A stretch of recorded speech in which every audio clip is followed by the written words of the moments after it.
hạn hẹp và tôi chưa đâu dành thời gian nghỉ ngơi cho sư.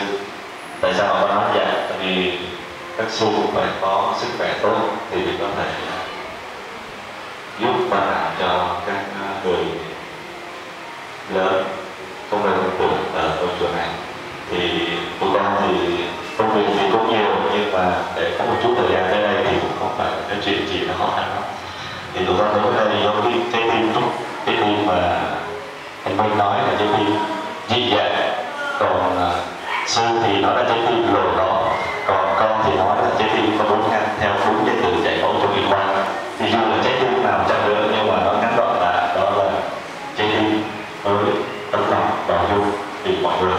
Thì tụi con đến đây với tấm lòng như thế và có một phần rất nhỏ trong cái buổi chăm sóc các cụ ngày hôm nay.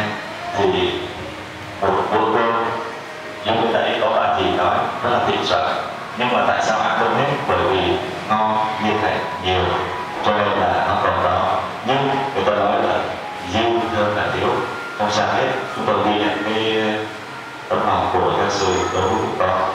Thì tụi con cũng có một chút quà gửi đến các sư để góp phần trong cái bữa cơm ngày hôm nay. Có một chút đã lót để dành cho những người không thể nào mà tự chăm sóc bản thân mình được, và có một phong bì trong này không biết có cái gì, nhưng là một tấm lòng rất nhỏ để góp vào cái bữa cơm ngày hôm nay, dù là nó